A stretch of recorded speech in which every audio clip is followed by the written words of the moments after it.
स्थानिक स्वराज्य संस्थेच्या निवडणुकीसाठी अमरावतीमधून माजी मंत्री प्रवीण पोटे यांना तिसऱ्यांदा जे आहे भाजपकडून निवडणूक मिळालेली आहे आणि ते आज बघितलं तर काही वेळामध्येच पालकमंत्री चंद्रशेखर बावनकुळे यांच्या उपस्थितीमध्ये आपला नामांकन अर्ज जे आहे दाखल करण्यात आपल्यासोबत स्वतः प्रवीण पोटे आहे. मग काय सांगाल, भाजपकडून तिसऱ्यांदा तुमच्यावर विश्वास दाखवला आहे?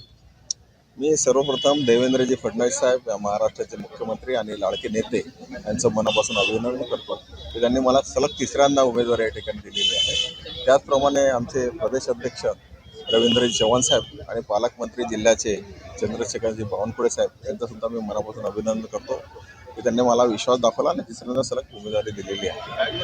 आज मी निवडणूक जेव्हा लढतो तेव्हा एक वेगळ्या दृष्टिकोनातून लढतो, युद्ध म्हणून त्याला पाहतो आणि मी चांगली निवडणूक आपण पाहिलं तर मी फार चांगल्या मताने निवडणूक लढणार आहे आणि विजयी होणार आहे. यात मला कुठे विश्वास नाही आहे, विश्वास आहे. ऐन वेळेवर नौखा उमेदवार जे आहे तो काँग्रेसकडून निघण्यात उतरवलेला आहे, कसं बघता याच्याकडे? हा काँग्रेस पक्षाने त्यांचा उमेदवार कुठून आणावा, काय करावा हा त्यांचा प्रश्न आहे. मी ज्या पद्धतीने लढतो आहे कदाचित असं होऊ शकतं की त्यांना त्या पद्धतीचा उमेदवार मिळाला नसेल म्हणून त्यांनी ते तसं केलं असेल. त्यांना माहिती आहे की प्रवीण पोटे समोर उमेदवार उभा करत असताना हा चांगला उमेदवार असावा, त्या दृष्टिकोनातून त्यांनी विचार कदाचित केला असावा. भाजपमध्ये अंतर्गत गटबाजी आहे, त्याचा फायदा मला होईल असं सुद्धा काँग्रेसच्या उमेदवारांनी सांगितलं. पहा, भारतीय जनता पार्टीमध्ये कुठेही गटबाजी नाही.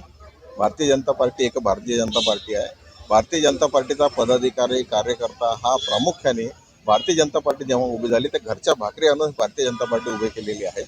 भारतीय जनता पार्टीचं एकही मत इकडे तिकडे जात नाही हा माझा विश्वास आहे. मागील निवडणुकीमध्ये बघितलं तर फक्त 17 मतं ज्या काँग्रेसला पडली होती, तुम्ही मोठ्या मताधिक्याने निवडून आले होते. यावर्षी कसा प्लॅन असणार आहे?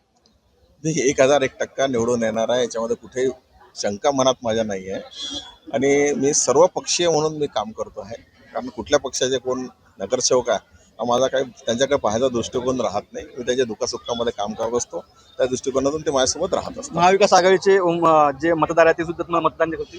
1001% की सगळे मतदार ज्या वेगळ्या पक्षाची सगळे मतं मला मिळतील याचा मला विश्वास आहे. रविदादांनी म्हटलं होतं की आम्ही सुद्धा आमचा उमेदवार निवडणूक रिंगणात उतरू. कसं बघता याच्याकडे? पण ते घटक पक्षाचे आहेत, ते त्यांनी त्यांचे निर्णय त्यांनी घ्यायचा आहे आणि त्यांच्या निर्णयावरती आमचे महाराष्ट्राचे मुख्यमंत्री देवेंद्र फडणवीस साहेब ते त्याचा विचार करतील. हे होते प्रवीण पोटे. आता काही वेळामध्ये बघितलं तर ते आता आपला नामांकन दाखल करणार आहे आणि विजयाचा 100% जो आहे ती खात्री असल्याचे त्यांनी बोलून दाखवलं आहे. अमर गटारे, साम टीव्ही, अमरावती.